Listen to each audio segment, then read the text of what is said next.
Hello നമസ്കാരം guys. ഞാൻ ഏത് പച്ചക്കറി വിത്ത് വാങ്ങിയാലും ഞാൻ ഇതുപോലെ നടാറ്. അതുകൊണ്ട് തന്നെ എനിക്ക് യാതൊരു വിത്തും വേസ്റ്റായി പോകാറില്ല. എല്ലാം മുളച്ച് നല്ല ഗ്രോത്തായി നിൽക്കാറുണ്ട്. ഫസ്റ്റ് ഇതുപോലെ 40 രൂപയ്ക്ക് ചകിരിച്ചോറ് കമ്പോസ്റ്റ് കിട്ടും. വിത്ത് നടാമെന്ന് പറഞ്ഞാൽ അത് ഏത് വളംപീടികയിലും കിട്ടും. അതൊന്ന് വാങ്ങുക. എന്നിട്ട് ഇതുപോലൊരു ഡ്രയലും വാങ്ങുക. എന്നിട്ട് അതിൽ ഇതുപോലെ നല്ല ഫില്ല് ചെയ്യുക. നല്ല ടൈറ്റിൽ നല്ല ഫില്ല് ചെയ്യുക. ഇതുപോലെ ചെയ്യുക. കൈ കൊണ്ട് നല്ല ടൈറ്റിൽ ഫില്ല് ചെയ്യുക.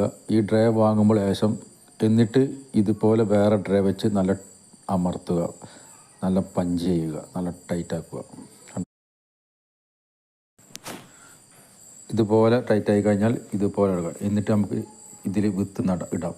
ഞാനിപ്പോൾ കുക്കമ്പർ വിത്താണ് നടുന്നത്. കാരണം നമുക്ക് മറ്റേ കുക്കമ്പർ കഴിയുമ്പോഴത്തേന് ഇതിൽ വിത്ത് മുളച്ച് ഇതാണ്. അപ്പം എപ്പോഴും കുക്കുംബർ പഠിക്കാം. അതുകൊണ്ട് കുക്കുംബർ നടന്ന് എന്നിട്ട് ഇതിൽ ഓരോരോ വിത്ത് ഇതുപോലെ ഇട്ട് കൊടുക്കുക. വിത്ത് എപ്പോഴും ചെരിച്ചിട്ട് കൊടുക്കണം.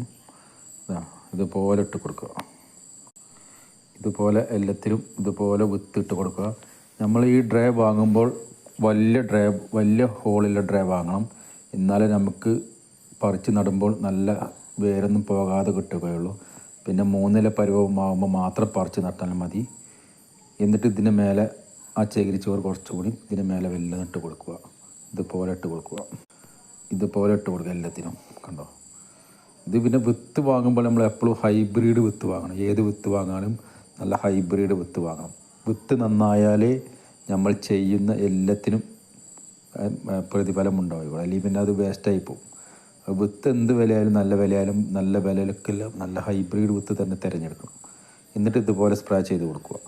ഇനി നമുക്ക് 2 ദിവസം കൊണ്ട് ഇത് മുളച്ച് കിട്ടും. ഓക്കെ.